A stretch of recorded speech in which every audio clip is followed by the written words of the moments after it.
France is governed by a pro-American president. Canada is governed by a pro-American prime minister. Germany is governed by a pro-American chancellor. I don't know where this notion arose except because the left hear each other, read each other, and talk to each other, so then they believe what they're hearing all the time. You might want to, I'll tell you, I want to tune into my show a little bit and, you know, hear reality presented, I believe, more accurately. We have allies throughout the world, and if you want to be loved by the world, please know this. You cannot be the strongest country in the world and be loved at the same time.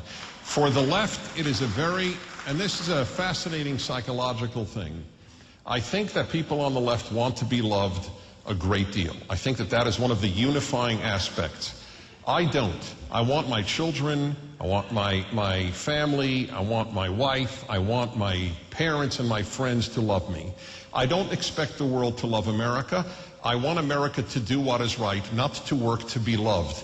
Let me tell you something. If a leader, whether it's a country or a president, wants to be loved, they will fail as a leader. That is not our task. Our task is to do what is right, whether we are loved or not. Thank you. Steph?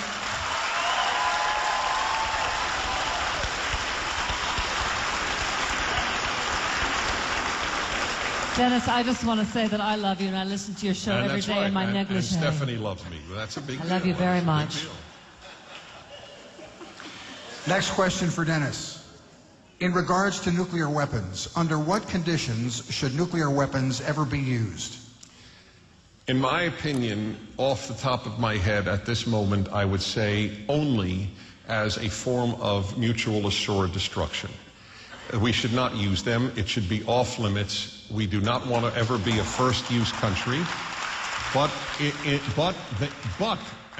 That is the area where I would differ with many on the left who want to have a nuclear-free world, including Barack Obama. For that alone, he should not be president. The idea that America should give up its nuclear weapons is so scary, and forgive me, I have not used a single adjective. That is truly stupid. And I very rarely use an adjective like that. That America should not have nuclear weapons? What will then happen? Bad guys will not get them? You will rely on agreements, on signed papers with bad people? Bad people don't care about signed papers. They care about destroying good people. Therefore, I don't want to use nuclear weapons, but I want America, the best country in the world that has any power, to have the best nuclear weapons on Earth.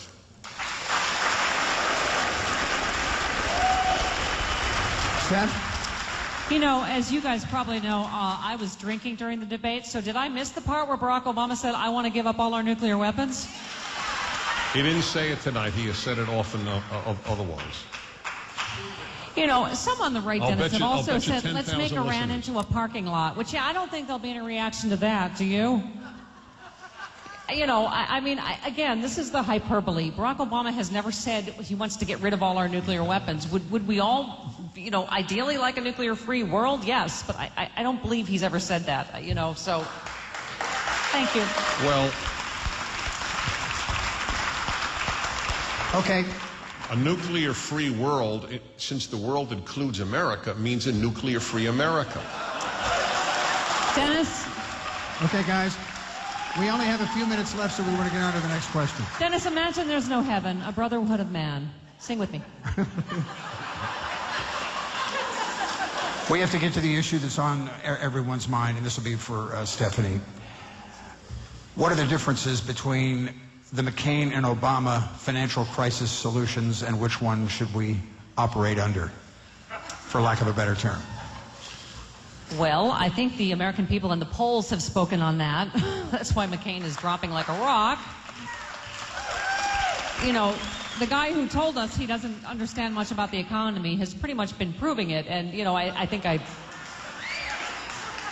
mean, seriously, his response to this crisis was absolutely spastic. I mean, how do you go in 1 week from the fundamentals of the economy are strong, you got to fire the SEC guy, which he doesn't even have the power to do, which even the Wall Street Journal condemned, to saying I'm suspending my campaign, which he didn't do anyway. to saying I'm taking credit for this bailout, which then didn't happen. I mean, John McCain has just been incomprehensible on the economy.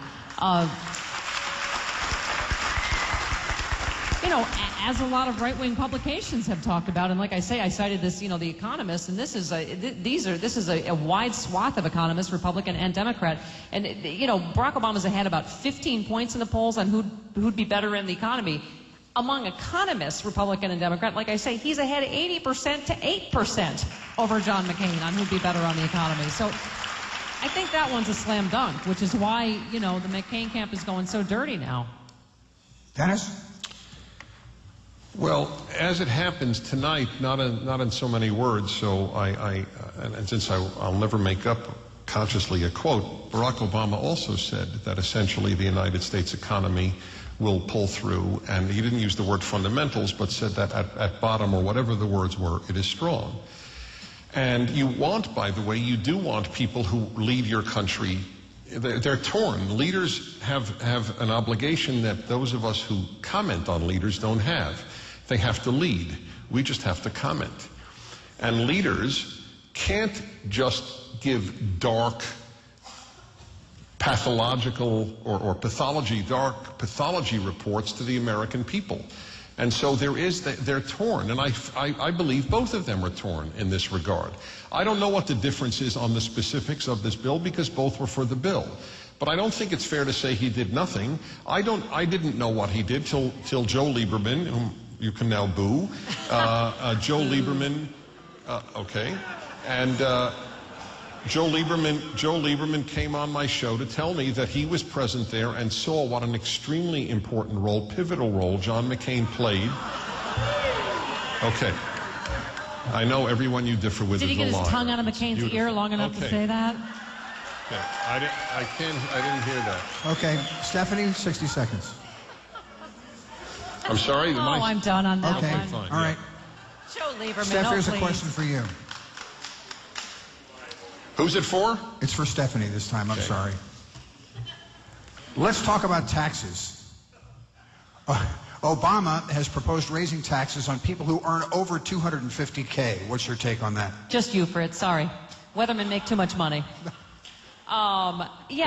This is the rhetoric again that, the McCain camp keeps going over. Barack Obama will raise your taxes, will raise your taxes. I mean, literally, I think he said it pretty clearly tonight. 95% of the people in the country will get a tax break under Barack Obama.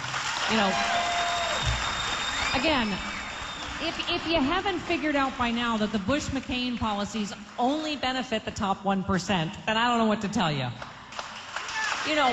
Again, and I'm trying to cite nonpartisan sources. This isn't the DNC I'm citing. A nonpartisan financial group said that when they did a study on this, 4 out of 5 of every American household will get a tax break under Barack Obama. And by the way, every 5th house in America, John McCain owns. So I think you can see why Grampy's a little out of touch with his 13 cars and 9 houses. And, I think there's no other way to spin this whole tax thing. We have lived through it, haven't we? These 8 years of the Bush policies. You know that only top 1% and big oil is doing well. Look around you. Okay, well, all right. If we don't want to score points but want to deal with this, I think, honestly, let's say the following. If you believe that a raising of taxes in a recession is a good thing, you're a Democrat. And that's a description, it's not an attack. I think it is the worst possible idea, but you'll say, it only goes to those earning $250,000 or more. Well, a family earning $250,000, a family of 4, if you consider them super wealthy, okay, that's fair enough. And for that's all I guess a lot of people on the left need to know. They're super wealthy, they make more than me, so they're super wealthy, or they make that amount of money and they're super wealthy. I don't care if they're super wealthy. I care about one question. Will it help the United States? An example. They put a tax on yachts years ago, a luxury tax. After all, who owns yachts? Believe me, not people who earn $250,000, people who earn millions of dollars, generally speaking. France is governed